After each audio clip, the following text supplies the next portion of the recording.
Temula dengan umul kitab Al-Fatihah. A'udzubillahi minasyaitonirrajim. Bismillahirrahmanirrahim. Alhamdulillahirabbil alamin. Arrahmanirrahim. Maliki yaumiddin.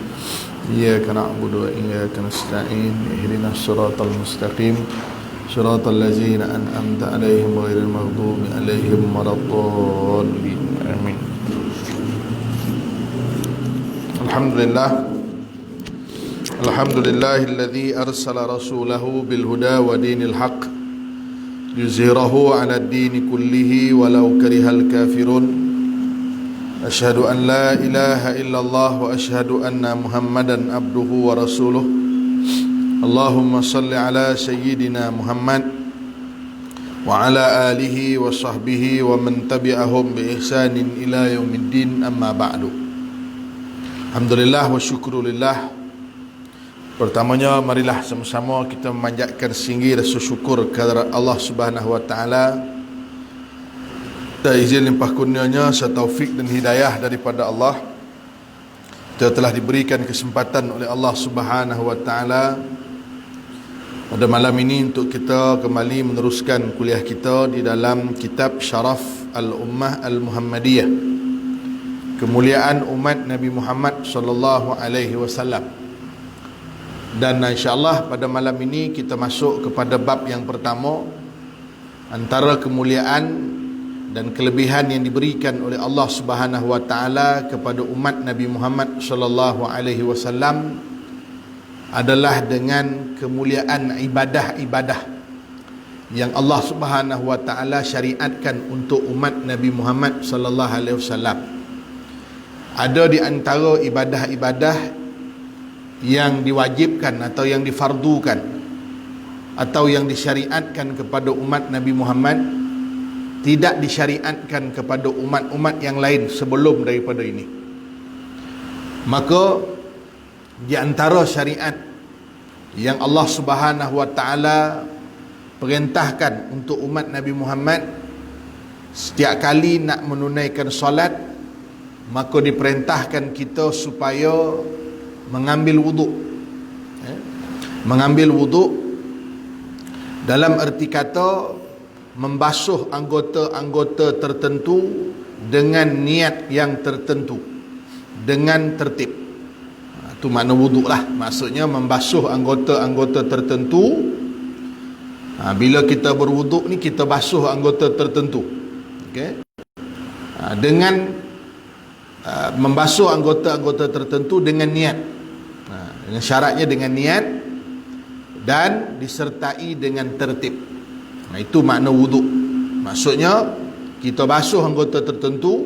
Dalam wuduk ni ada 4 anggota yang wajib: muka, tangan, kepala dan juga kaki.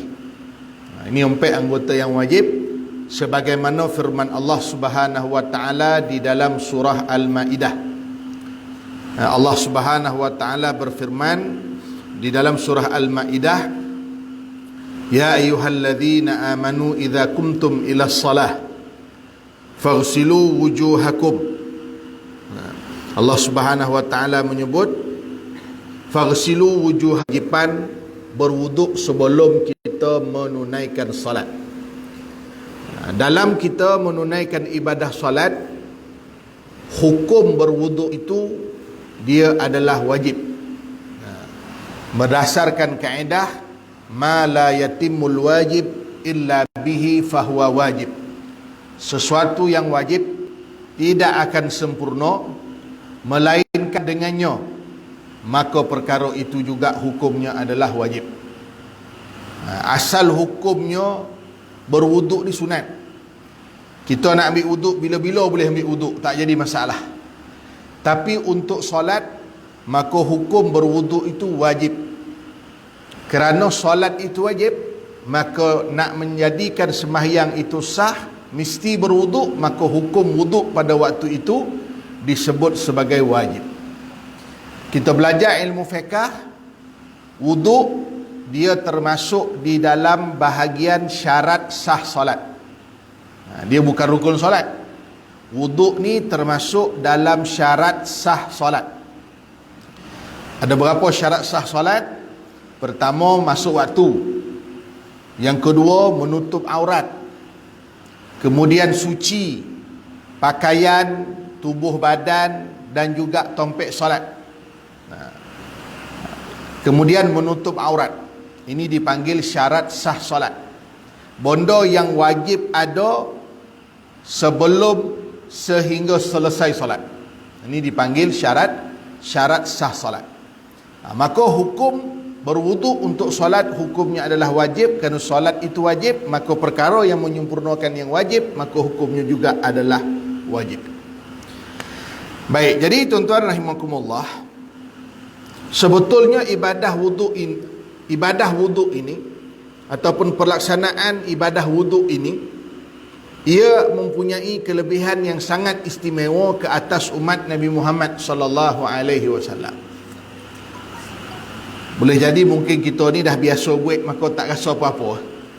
Tapi sebetulnya wuduk ini dijanjikan oleh Nabi sallallahu alaihi wasallam kelebihan bagi orang-orang yang pertama sentiasa berwuduk dan menjaga wuduk dia. Pertama, dia sentiasa berwuduk. Maknanya bila mana dia nak solat ke, dia tak solat ke, dia sentiasa dalam keadaan berwuduk. Dan dalam keadaan yang kedua, dia menjaga wuduk dia. Jadi sentiasa berwuduk satu hal, menjaga wuduk tu pun satu hal. Jadi bukan hanya ketika nak solat, bahkan disunatkan kita sebelum tidur, disunatkan kita juga berwuduk ketika kita nak baca Quran, disunatkan kita berwuduk apabila kita nak melakukan perkara-perkara kebaikan, benda-benda yang baik. Tapi kalau nak baik maksiat, tak payahlah baik wuduk, tak payahlah berwuduk lah. Nak mencuri, ambil wuduk dulu, tak ada tu, tak kena lah tu dah.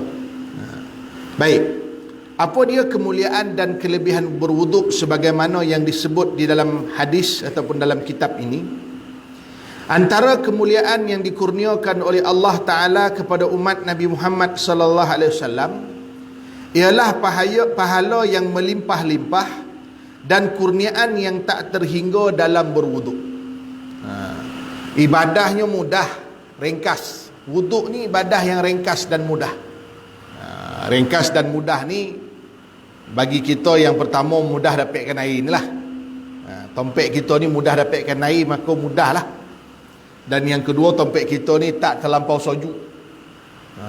Di sebahagian tompek yang kawasannya cuacanya soju, mungkin wuduk ni menjadi suatu benda yang mungkin menyukarkan. Tapi bagi kita di Malaysia ni, kalau sojuk pun cuaca kita taklah sampai kita ambil wuduk sojuk sampai ke tulang, tak adalah. Jadi ambil fadilat dan kelebihan menjaga wuduk kerana dijanjikan kita dengan ibadah wuduk ini pahala yang melimpah-limpah dan kurniaan daripada Allah yang tidak terhingga bagi orang yang berwuduk.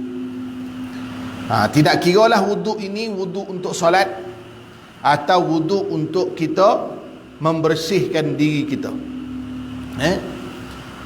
Antara waktu-waktu sunat juga, sebelum saya terlupa, untuk kita berwuduk ni selain kita nak baca Quran, sunat kita berwuduk untuk melakukan kebaikan-kebaikan lain, juga sunat kita berwuduk sebelum kita mandi hadas besar. Sebelum mandi hadas besar, sebelum mengalirkan air ke seluruh tubuh badan, maka sunat hukumnya kita berwuduk, mengangkat hadas kecil ataupun kita berwuduk. Kemudian kita mandi, mengalirkan air ke seluruh tubuh badan. Dalam tempoh kita mandi itu, kita tidak melakukan perkara-perkara yang boleh membatalkan wuduk. Seumpama terkontut ke, memegang kemaluan ke, kita tak buat benda tu sepanjang kita mandi. Maka selepas mandi wajib tu ataupun mandi hadas besar, kita sudah tidak perlu berwuduk lagi. Sebab kita dah berwuduk di permulaan sebelum daripada kita mandi hadas besar, kita sudah mengangkat hadas kecil dengan kita berwuduk. Jadi sebelum kita mandi wajib, sebelum kita mandi hadas besar ataupun angkat hadas besar, sebelum kita mandi ataupun mengangkat hadas besar, kita wuduk dulu. Wuduk tu hukumnya sunat. Kemudian kita mandi. Kalau kita tak buat benda yang membatalkan wuduk, maka kita masih dikira berwuduk. Ini bagi orang yang nak mengambil fadilat. Sunat kita berwuduk sebelum kita mandi hadas besar. Tapi dalam tempoh mengangkat hadas besar. Tapi kalau dalam tempoh kita mandi tu terkontut lah dah, contohlah umpama dah habis dah wuduk tu, maka konolah ambil wuduk balik semula lah. Ini antara waktu-waktu yang sunat. Selain daripada kita nak tidur, nak baca Quran, sebelum kita mandi hadas besar, ini semua waktu-waktu yang sunat untuk kita berwuduk. Baik, apa kelebihan wuduk? Antara kelebihan wuduk, pertama, wuduk dapat menyucikan diri daripada kesalahan dosa, di samping membersihkan anggota badan. Maksud wuduk ni dia membersihkan zahir dan batin. Zahir, anggota badan kita bersih. Muka bersih, tangan bersih, kaki bersih. Kalau kita cuci muka satu hari 3 kali pakai pencuci muka lah katakan. Nak jaga, nak bersih muka kita satu hari 2 kali 3 kali pakai pencuci muka. Tapi bila kita berwuduk, kita membersihkan muka kita satu hari sekurang-kurangnya 5 kali. Maknanya anggota zahir kita bersih. Dan membersihkan dosa. Ini yang batin. Membersihkan diri kita daripada dosa. Membersihkan diri kita dari sudut batin. Apa yang mengotorkan batin kita ni? Dosa. Jadi bila kita berwuduk, dosa itu akan gugur. Dosa yang mana? Kata ulama, dosa itu adalah dosa-dosa kecil. Dosa-dosa kecil yang kita lakukan secara tak sengaja, secara kita jahil, secara kita tak tahu. Ini semua tak sengaja, semua tu dipanggil sebagai dosa-dosa kecil. Atau dosa yang kita buat dalam keadaan kita tak sedar benda tu, kita copek berpaling. Ini termasuk dosa kecil yang diampunkan dosanya bila kita berwuduk. Ketika membasuh anggota wuduk, maka keluar dan terhapuslah dosa-dosa yang dilakukan oleh setiap anggota. Cuma kita tak nampak lah, sebab dia adalah perkara yang batin, benda yang tersembunyi. Maka kata Nabi SAW dalam hadis ni, man tawadda'a fa ahsanal wudu'a kharajat khatayahu min jasadihi hatta takhruja min tahta asfarihi. Sesiapa yang berwuduk dan menyempurnakannya dengan baik. Maksud menyempurnakannya dengan baik, dengan tertib. Menyempurnakan basuhan pada setiap anggota. Kono pada setiap anggota wuduk tersebut, dilebihkan sikit pun tak jadi masalah, asalkan ianya sempurna. Tapi jangan sampai membazir. Ini ambil wuduk macam mandi, membazir-bazir. Jadi ambil wuduk dengan menyempurnakan basuhan pada setiap anggota, muka, tangan, kepala, kaki. Kata Nabi, maka keluarlah segala dosa dari tubuhnya hingga ke bawah kukunya. Dosa mata, dosa telinga, dosa mulut, dosa tangan, dosa kaki, gugur daripada celah-celah kuku, sama ada kuku kaki kita ataupun kuku jari tangan kita. Dia seolah-olah macam air tu turun daripada celah-celah kuku tu, semacam itulah dosa-dosa kita gugur keluar daripada celah-celah kuku kita. Cuma yang tak nampak lah. Kalau nampak, saya ingat kita macam kita kotor zahir lah. Kalau kita kotor dengan, katalah kita ni berlumpur ke, bertanah ke, ada taik ke apa ke, ada najis ke apa ke, kalau kita bersihkan badan kita tu, nampak kotoran tu keluar, daki tu keluar. Seumpama macam itulah dosa keluar, tapi kita tak nampak bagaimana dosa tu keluar melalui wuduk yang kita ambil. Jadi tuan-tuan sekalian, bila kita berwuduk, kata Nabi, sempurna wuduk, dosa akan keluar sehinggalah ke bawah kuku kita. Perkara ini disebut juga di dalam hadis Nabi SAW. Idza tawadda al-'abdu al-muslimu al-mu'minu faghasala wajhahu kharaja min wajhihi kullu khati'atin nazara ilaiha bi'ainihi ma'al ma' aw ma'a akhiri qatril ma' fa idza ghasala min yadayhi kulla khati'atin kana kana batashatha yadahu ma'al ma' aw ma'a akhiri qatril ma'i hatta yakhruja naqiyan min adh-dhunub. Apabila seseorang muslim lagi mukmin berwuduk, maka apabila membasuh mukanya, nescaya keluarlah segala dosa yang dilakukan oleh matanya bersama air atau titisan air wuduknya yang terakhir. Apabila dia membasuh kedua tangannya, terhapuslah segala dosa yang dilakukan oleh tangannya bersama air atau titisan wuduknya yang terakhir.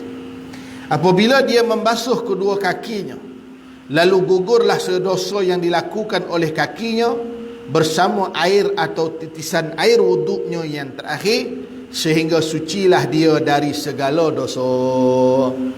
Ini hadis yang menunjukkan setiap kali kita berwuduk, anggota wuduk yang kita basuh itu akan gugur dosanya daripada diri kita. Bersih zahir, maka bersih juga batin apabila kita menyempurnakan wuduk sebagaimana yang disyariatkan.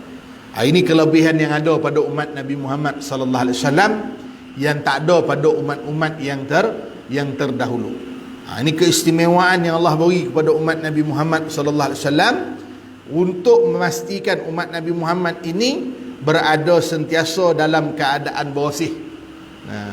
Innallaha yuhibbut tawwabin wa yuhibbul mutatahhirin. Allah kasih kepada orang yang sentiasa bertaubat, dan Allah kasih kepada orang yang sentiasa membersihkan diri dia. Tawabin, membersihkan diri daripada dosa. Dosa ni tak nampak. Al-mutatahhirin, membersihkan diri daripada anggota-anggota zahir yang nampak, daripada kekotoran, najis dan sebagainya. Baik.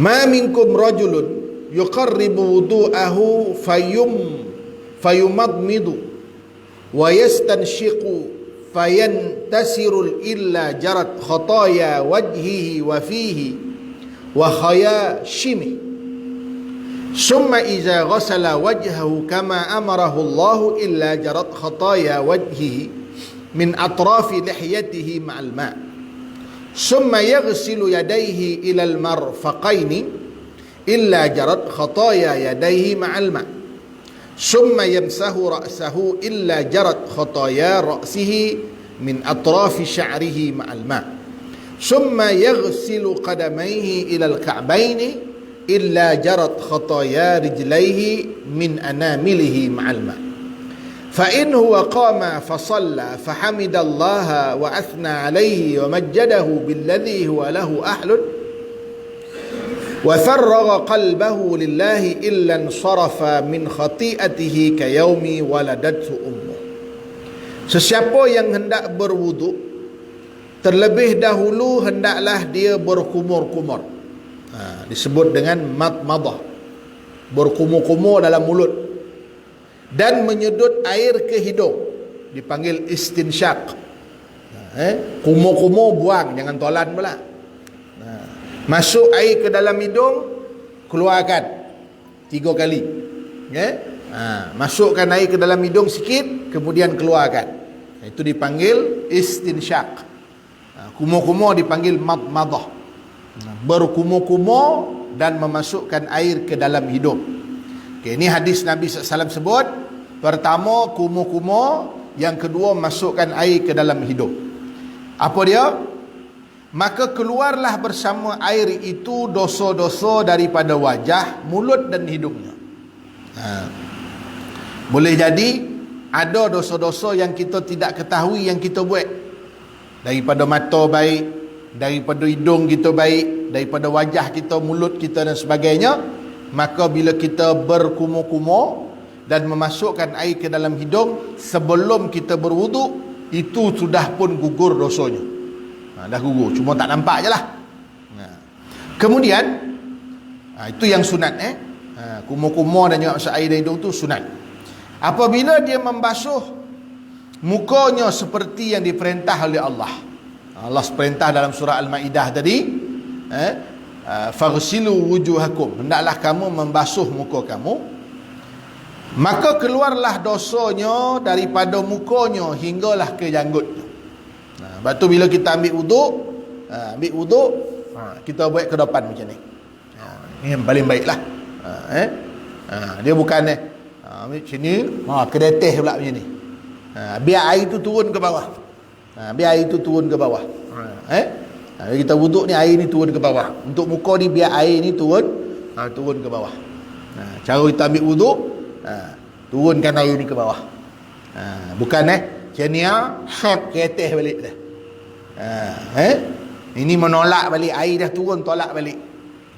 Tidaklah kata air itu mustakmal, tapi atas ni daripada jari ni bawa ke bawah, air itu pada sini dia turun ke jari.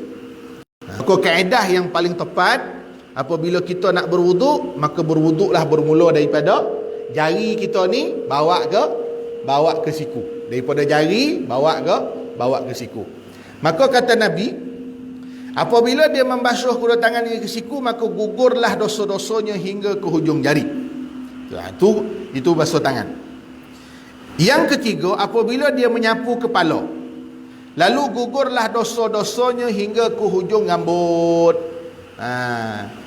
Dia kaedah yang tepat untuk kita ambil wuduk basuh kepala ni. Ambil sikit air, kemudian kita lalukan ke kepala kita ni, tarik ke belakang, kemudian tarik ke depan. Itu satu. Dia bukan cenia. Yang lagi parah lagi cenia je. Kan? Dia kaedahnya, sunnahnya, ambil air ni, dia bukan dia nak basuh keseluruhannya, sebahagian daripada kepala saja. Ambil air ni, kemudian sapu ke atas kepala kita, kemudian lalukan ke belakang, kemudian tarik ke depan. Itu dikira satu. Kemudian ambil lagi, tarik ke belakang, tarik ke depan, dua. Macam ni kaedah dia. Macam tu cara dia lah. Tapi kita nak doreh ambil wuduk, nak senang kerja, cenia dia. Kan? Jadi kaedahnya adalah sapu ke belakang, tarik satu. Sapu ke belakang, kemudian tarik dua. Itu kaedah sapu kepala. Okey? Itu yang ketiga. Bila dia menyapu kepala, lalu gugurlah dosanya hingga ke hujung rambut. Nanti orang tak ada rambut tanya lah, habis saya punya rambut tak ada, ke mana keluar Itu tak usah bincang. Itu bukan kerja kita. Kerja kita ambil wuduk lah. Tang mana keluar dosa, itu bukan kerja kita. Apabila berdiri untuk solat, kemudian apabila dia membasuh kedua kakinya, maka gugurlah dosa kaki hingga ke hujung jari kakinya. Jadi jari kaki ni dia bukan sekadar dilalukan air, bahkan kena sapu juga. Seboleh-bolehnya kita usahakan untuk kita sapu juga kaki kita ni, supaya bersih tapaknya. Buat macam ni, colah jari kaki tu, kita buat macam ni, memastikan air sampai. Dan colah, dan juga tapak kaki itu sekali. Dia kaki itu sekali dengan tapak, sekali dengan sampai ke buku lali. Itu kaki. Separuh orang dia sepak-sepak air tu. Dia sepak-sepak je, takut tak cukup syarat, sebab tak kono semua kaki dengan air. Apabila dia berdiri untuk solat, kemudian memuji ni macam baca Fatihah, alhamdulillah, mengagungkan Allah. Dia mengagungkan Allah Ta'ala sama ada dengan caranya dia membaca Quran, baca surah kan, dan selayaknya serta mengikhlaskan hati kepada Allah, maka gugurlah segala dosanya seperti keadaan seorang kanak-kanak yang baru dilahirkan oleh ibu dia. Jadi maknanya macam mana? Ada sunan dan wajib dibuat secara sempurna. Sunat apa tadi? Kumur-kumur, masuk air dalam hidung. Lepas tu basuh muka, tangan, kepala, kaki dengan sempurna, kemudian sembahyang.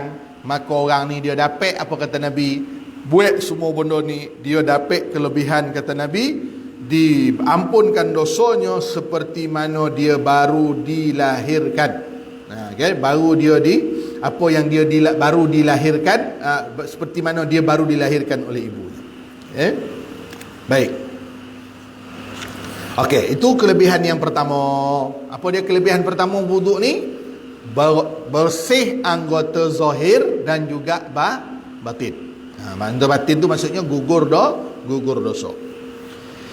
Okey, yang kedua, kelebihan berwuduk yang kedua, berwuduk dapat mengatasi perkara yang dibenci di samping meningkatkan darjat. Perkara ini disebut di dalam hadis Nabi SAW. Ala adullukum ala ma yamhullahu bihil khataya wa yarfa'ud darajat. Qalu bala ya Rasulullah. Qala isbaghul wudu' ala al-makarih. Satu. Wa kasratul khuta' ila al-masajid. Dua. Wa intizarus salah ba'da salah. Tiga. Fadhalikumur ribat. Fazalikumur ribat. Baik. Nabi sebut ada 3 amalan. Nabi kata, mahukah kamu jika aku tunjukkan sesuatu yang boleh menghapuskan dosa kamu dan meningkatkan darjat kamu?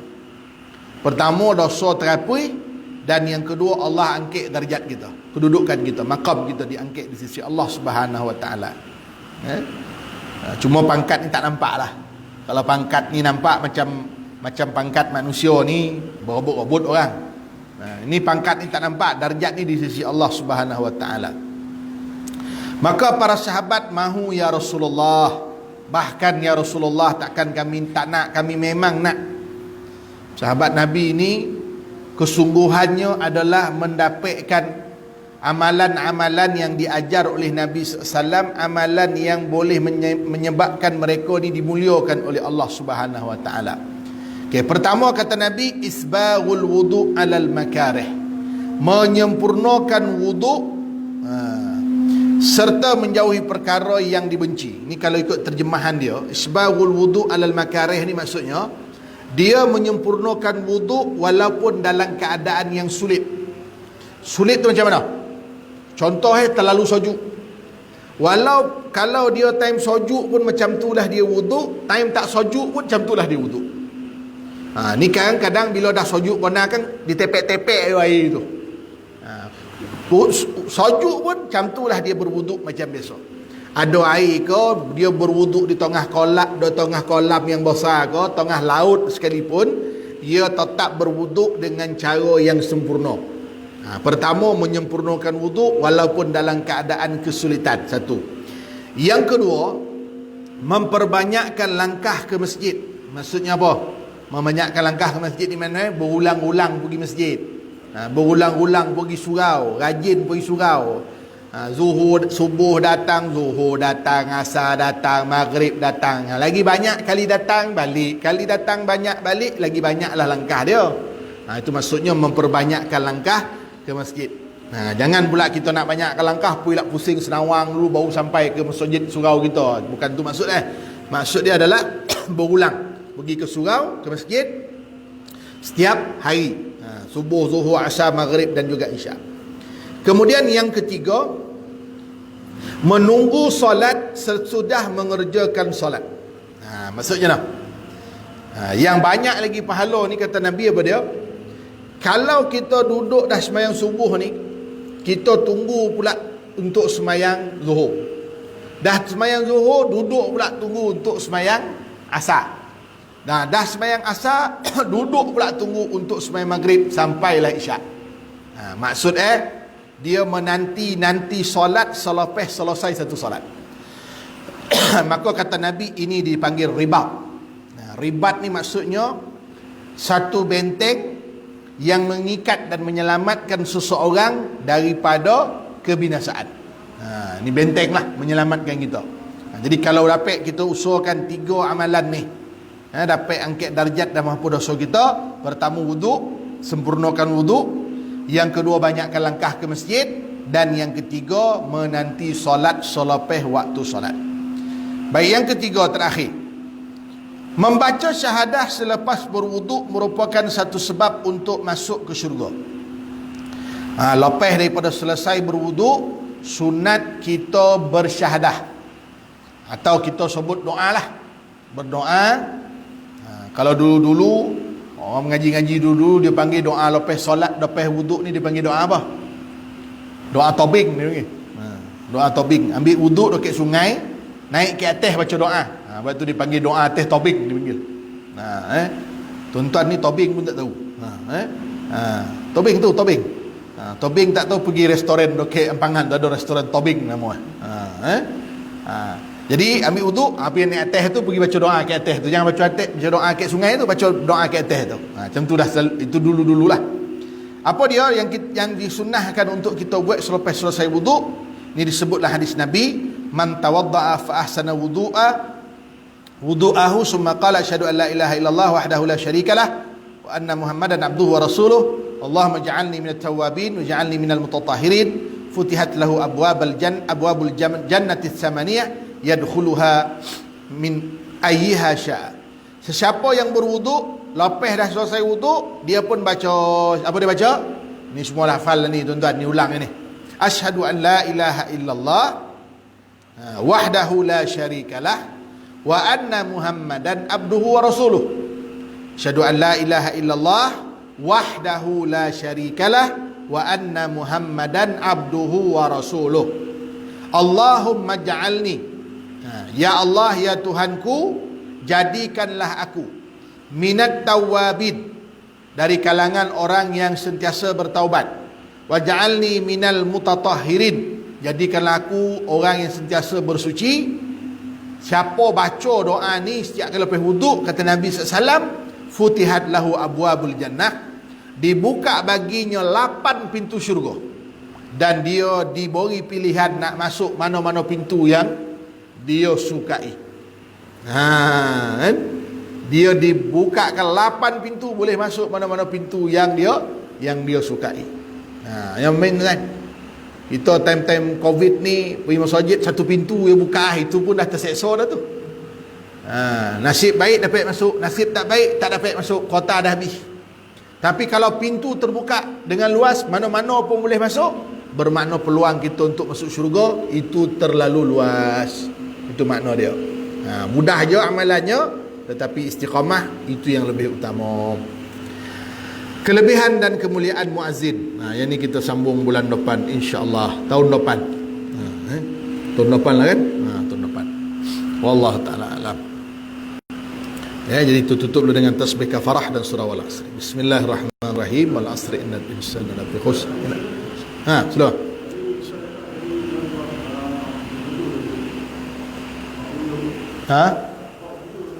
Okey. Macam mana?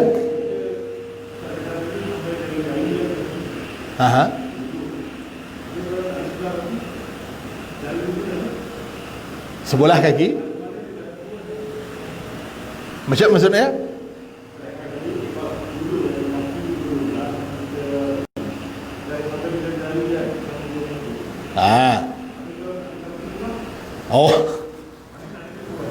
Dia pada benda yang tak ada, maka tidak ditaklifkan ke atas dia, tetap dia mendapat kelebihan yang dijanjikan tu. Itu jangan bimbang lah. Orang yang ada kekurangan tetap dikurniakan oleh Allah Ta'ala kelebihan, kerana luasnya rahmat Allah Subhanahu Wa Ta'ala.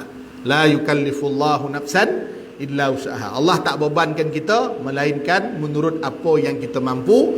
Laha ma kasabat wa alaiha maktasabat. Bagi kamu pahala apa yang kamu usahakan, kamu kerjakan, dan ke atas kamu apa yang kamu usahakan. Jadi soal ganjaran ni tetap dapat dijanjikan oleh Nabi SAW. Maka walaupun dalam kekurangan, tiada anggota wuduk sekalipun, walaupun dalam keadaan tiada anggota wuduk sekalipun, kita berwuduk dengan wuduk yang sempurna pada anggota yang lain, pada anggota wuduk yang tak ada itu tetap disempurnakan pahalanya, digugurkan dosanya oleh Allah Subhanahu Wa Taala.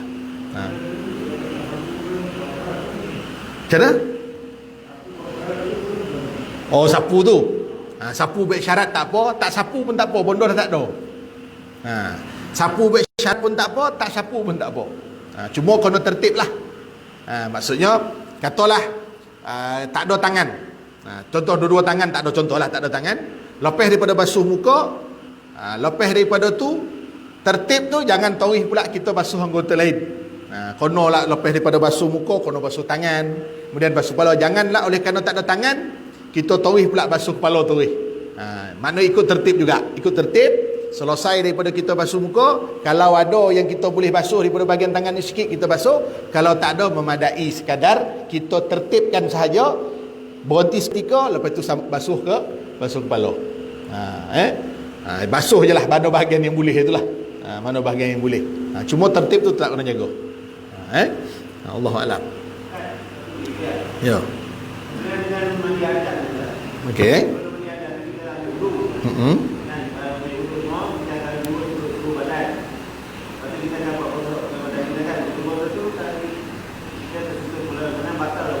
Ya.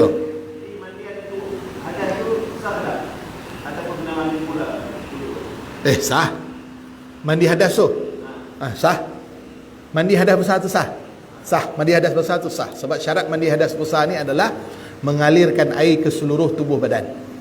Dia tu syarat dia lah, mengalirkan air tu. Cuma wuduk kita tadi tu batal lah. Jadi kita kena ambil wuduk lain lah. Itu saja. Wallahu a'lam. Lagi tuan. Ya, tak ada tu sekadarnya. Wallahu a'lam. Sekali lagi kita tutup dengan tasbih kafarah dan surah Wal-Asri. Bismillahirrahmanirrahim. Wal-'asri innal insana lafi khusr illa alladhina amanu wa salihati wa tawassaw bil haqqi. Asyhadu an la ilaha illa anta astaghfiruka wa atubu ilaik. Wallahu ta'ala a'lam. Wassalamu alaikum warahmatullahi wabarakatuh.